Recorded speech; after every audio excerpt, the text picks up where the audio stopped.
Kent Online News. News you can trust. This is the Kent Online Podcast. Nicola Everett. Hello, hope you're okay and had a good weekend. Thanks ever so much for downloading today's podcast on Monday, the 17th of August. Coming up, the victim of an online stalker has raised concerns about the early release scheme. And hear from the Gillingham boss after they lost their first League Two game of the season. But first, in today's episode, the family of a Kent teenager have told Kent Online it wasn't until after her death that they realised how much disturbing content she was viewing online. Blake Gallier took her own life in October last year. The 13-year-old's mum and sister have now set up a charity called Blake's Pink Promise. And our reporter Alex Langridge has spoken to Blake's sister Taylor, who's 19. I think it became very apparent after Blake's passing that there's a lot more going on than what we realise, and a lot of young people don't have the support that they might need, and obviously we want to prevent anyone else from going through the same thing that we've had to. And can you tell us a little bit about Blake and who she was to you? She was very annoying. She was obviously the youngest, I'm the eldest sister, so if anyone knows that dynamic, they know it can be very challenging at times. She was always stealing my things. She was very jarring, but she was amazing at times. She was very funny. She was like the life of the party. Do you know what I mean? You could hear her from a mile away. She was like completely full of life. And I think a lot of what you've said to me today is about the kind of use of social media in young people, and that maybe being quite a big thing in part of the charity, trying to, supporting the ban for under 16-year-olds, but also getting people out and about a little bit more. Can you tell us about that? Yeah, so after everything happened with Blake and we got obviously our phone back, I think we realised how much social media was such a big part of it, and I think, do you know what I mean, we were completely unaware of the things that she was seeing online, and it made it very apparent that no young person should be on social media seeing them things. I think that a lot of the events we held as a charity, like the coffee morning every month, like that's completely free. It's just about getting the community together, getting everyone together, doing things that do not involve your phones, and having fun and connecting in real life rather than online. And what kind of response have you seen from the charity? It's been amazing. It's sort of just been one thing after another. We get new people that come to every single event that always want to know more. We get the same people that have been there from the very start.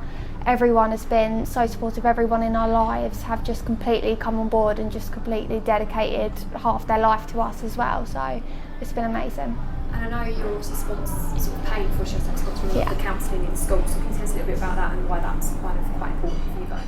So after we obviously set up the GoFundMe and was like, we have all this money, how can we help? And we went into Blake's secondary school and said, what do you need from us? And they basically said that they just need more help with counselling. I know a lot of schools had counsellors and then they got cut because of funding issues, and a lot of them have said that even if they have one counsellor, that's not enough for the amount of students that require the help. And from that we just decided to provide counsellors in schools, which have received amazing feedback, and it's helped a lot of kids.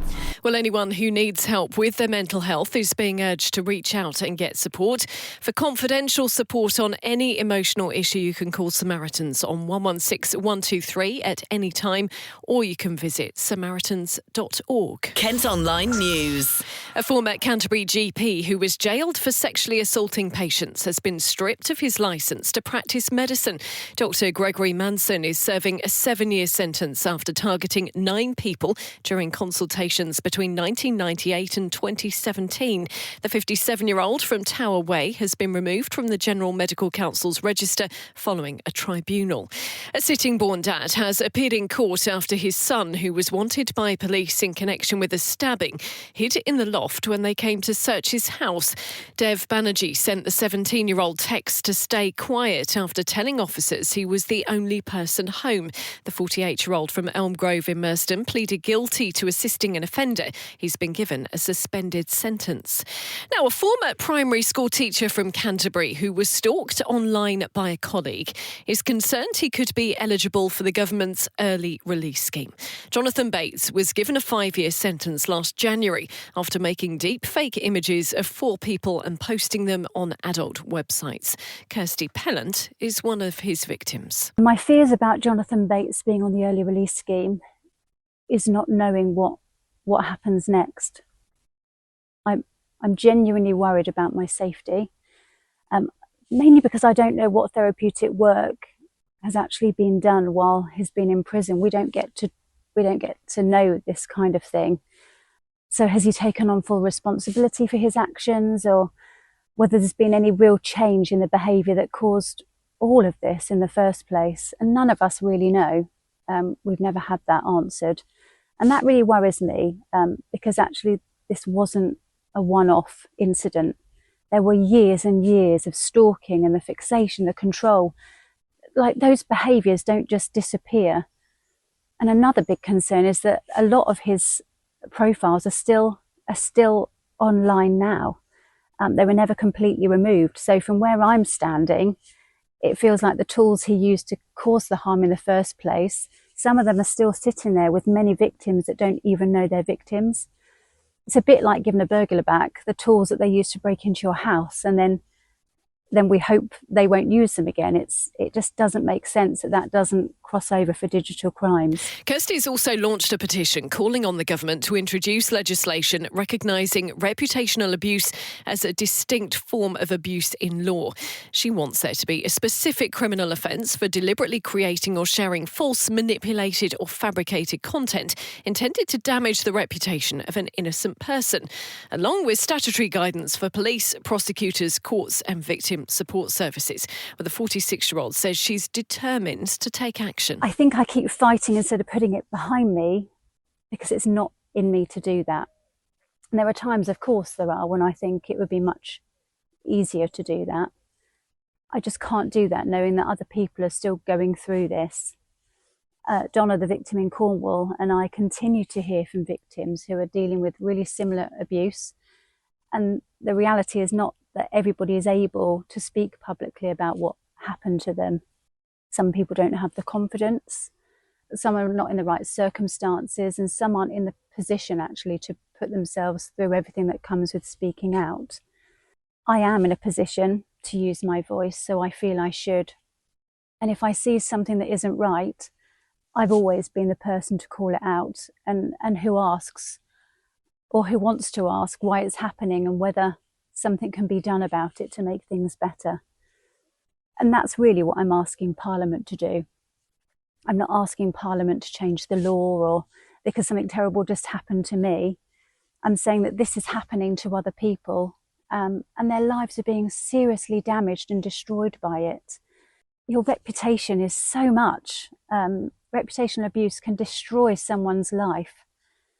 If you just think someone can create a false portrayal of you, if people believe it, they share it, and then they act on it, and then you're the one living with everything that follows from that. More than 500 people have signed Kirsty's petition so far.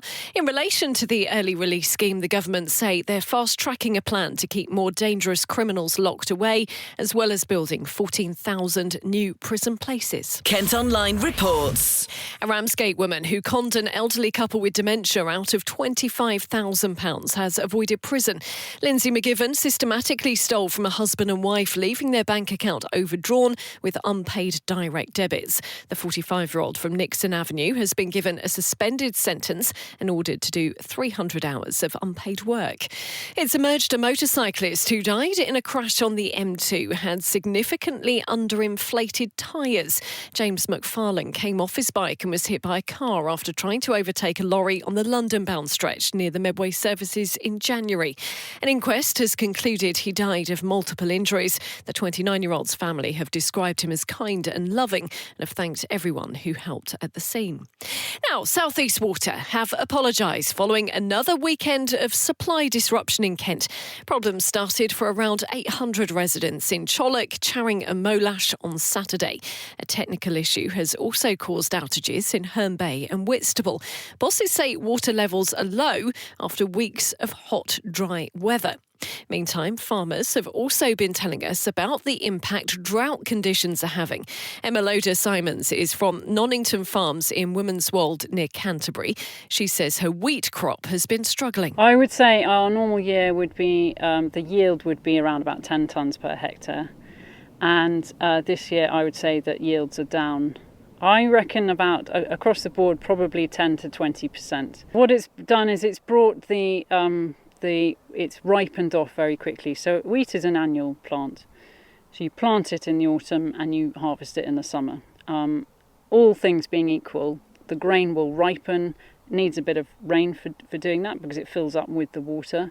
Once it's ripe, it then eventually senesces, and because it's an annual crop, it's designed to release that grain onto the floor, onto the ground, so that the new generation can set seed. Now, your job as a farmer is to try and catch that before it happens. What's happened this year is that in some cases the crop has died before it has reached full maturity, so that's dead.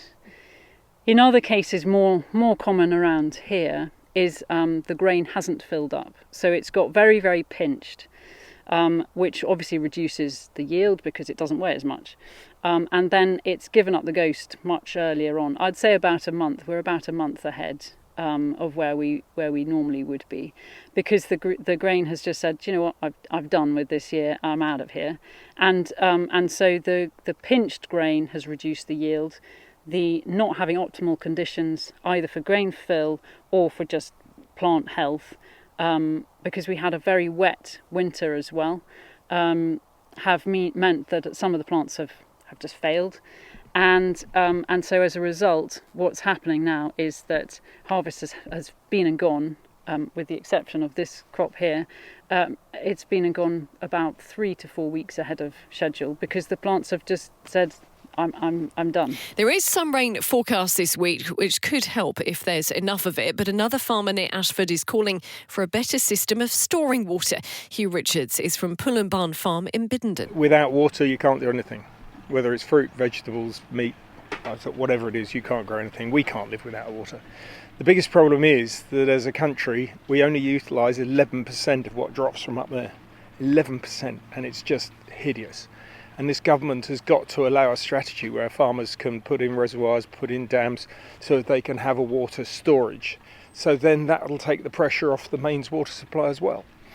I at the moment collect the water off my roofs, and in a normal year I would save probably 25 to 50% of my water supply from the mains by recycling all the roof water. Now, if that was common practice on houses, roofs, factory sites and all that, then it would take a huge stress off the mains water supplies. You've got to allow farmers to develop their water systems, have water holding capacity, have reservoirs, without having all the red tape and planning permissions in order to get them. Common sense has got to prevail. I want to put a wetland through the middle of my farm to have reed beds, to have wildflowers, to have willows growing, because I want to experiment with feeding cattle willows because it reduces the methane and all that sort of thing. But I can't do it because it costs a fortune to get planning permission. You've got to go to the borough council, the county council, the district, and it's just not worth it. It just becomes a nightmare. So it becomes very difficult. Well, the government announced a £65 million funding package for farmers on Saturday. They're also promising to cut red tape and reduce barriers to building reservoirs on farmland. Kent Online reports. A wildfire that broke out alongside the River Medway is thought to have been started deliberately. 4 engines were sent to the scene in Hampstead Lane in Yalding on Saturday. It happened just a day after the government sent out an emergency alert warning people not to light anything that could start a blaze. Elsewhere, crews have managed to put out a fire at a building near Sittingbourne. A huge plume of smoke was visible during the blaze on the street in Wormshill yesterday afternoon. 6 fire engines were sent to tackle the flames. Thankfully, no one was hurt and the cause is not yet known. Staff at a bird of prey centre in Kent have been telling us about some of the challenges they faced as they mark their 30th anniversary. Eagle Heights Wildlife Foundation was set up at a former cattle farm in Eynsford in 1996. They've survived the COVID pandemic, financial pressures and the threat of bird flu. Ron Edwards is from the centre. He's been speaking to reporter Charlotte Phillips. Oh, it's been crazy, yeah. Obviously, avian flu is one of those things, like the human flu, where it comes and goes every year. It just comes and goes in varying levels. It's very much a winter disease. And the recent one was awful. There was birds, within 30 miles that were being killed by it, and it was spreading like it's never spread before. And it was the first year ever in 30 years that we were scared that it was going to be such a problem. We had to put all new, the mesh on the front of the aviaries is often so big, and small birds can fit through it. So we had to re-net everything with tiny little square netting that the little birds can't fit through, and weren't allowed to fly any birds, and a complete lockdown basically. And not good, and way worse than we've ever experienced. And because it's a seasonal disease, there's all chance it will happen again, which we really can't really can't afford and don't want to happen. So we'll have to see, but hopefully it won't get that bad again. Yeah. How long were you shut for? We were actually properly shut for 2 months, I believe, and then we were on restricted things for a lot longer than that as well. So we have a pond in the arena where you can get an eagle to catch fake fish from, and we couldn't have that because you can't have the open water sources because it's one of the biggest ways they get transmitted, and everything still had to be double netted and blah blah blah blah. There was still quite a lot of restrictions, but actual proper closure was 2 months, I believe. Yeah, and obviously that must have had a huge impact on the organisation. How have you been recovering since then? It's not been that long, has it? No. So that was December and January, I believe we were shut for, and luckily the only upside is they're the quieter months. It's not, if we were shut for July and August, game over. But it's still not what you want, and we are still slowly but surely recovering from it, and just trying to budget as much as we can and spend money on the most necessary things and try and catch back up again to then maybe be ready to have it happen again and be better off and see how it goes. Really, yeah. And despite that, what does it mean? Obviously, you're celebrating 30 years. Yeah. What does that mean to you and to the organisation? Oh yeah, it's incredible. So to me personally, I started at Eagle Heights as a teenager, straight out of school. I used to volunteer here whilst I was still at school doing my GCSEs. And then as soon as I finished school, I went into doing an apprenticeship here rather than going to college. So Eagle Heights has been my adult life. It's been all of it, really. And that's coming up on 15 years now. So I've been here for nearly half the time that it's been open. And it's incredible that I've seen, just in my time, the ups and downs of financial problems and whatnot, and good times of being relatively successful, and all the people that have come and gone over the years, both customers and staff. And so for me, it feels incredible that we're hitting that benchmark. And obviously for the whole place, we're a family-run place that's been now going for 30 years to still be around despite the challenges. It feels amazing for everybody. As well as 50 different bird species, the site near Dartford is also home to huskies, reptiles and meerkats. Staff have been sharing behind-the-scenes pictures on social media to mark the anniversary. A derelict block of flats in Swanscombe is finally set to be knocked down 4 years after it was originally earmarked for demolition. The boarded-up buildings on Leonard Avenue have been branded an eyesore by nearby residents. Work to remove them is costing £300,000 and is due to start this week. Elsewhere, construction has started on Ashford's first outdoor paddle courts. They're being built next to the Sandy Acres Sports and Social Club in Kennington. Bosses are hoping it'll be ready to play on by the end of September. And a landlord who transformed his first pub in less than 10 months is now taking on a second venue. Ian Campbell says he successfully turned the Nail Box in Folkestone into one of the busiest in the town. The dad of two is hoping to do the same at the Lord Nelson in Dover, which is set to reopen later this month following a major revamp. Kent Online Sport. Football first up, and Gillingham's League 2 campaign has begun with a disappointing 3-0 loss. Walsall scored 3 very late goals at Priestfield on Saturday. Gills manager Gareth Ainsworth told us what he thought of the result after the final whistle. 2 different games. One game from 0 to 80 minutes, and then a game of 17 minutes of just collapse, and it's unbelievable that the boys have done that, because they deserved something out today. But then you can't defend like that at the end there. It's three goals, and it's a capitulation, and it's a body language thing that I can't justify. But for 80 minutes, I thought we were well worthy of something today, and that's hopefully that's what people have seen. Listen, the last 17 minutes we've got to address without a shadow of a doubt. It's a 3-0 defeat.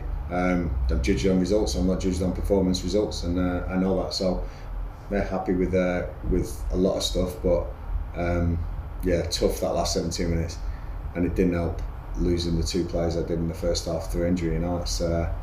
It's It's just a jinx on me at the moment. It's not great. I think a 1-0 defeat, everyone would have gone, you know what, we'll take that. We can see what the different team. We can see what's happening here. I can still see it. It's hard for me to see through a 3-0 result, but I will. Many people won't be able to see through it. Many people will just go and do what they do. You know, I'm sure the socials are going mental, and I'm sure everyone's had their opinion. I can see through it. It's hard, but I can see through it, and I'll make it right. I'll scrap and fight to make them better defenders, better in that defensive zone, because how we haven't scored today is unbelievable. But we've been here before. We need to stick the chances in. They're now preparing for their next match away at Fleetwood Town this coming weekend. On to athletics, and Kent's Dina Asher-Smith has made history at the European Athletics Championships. She picked up a gold in the mixed 4x100 metre relay last night, which is a record 8th continental title.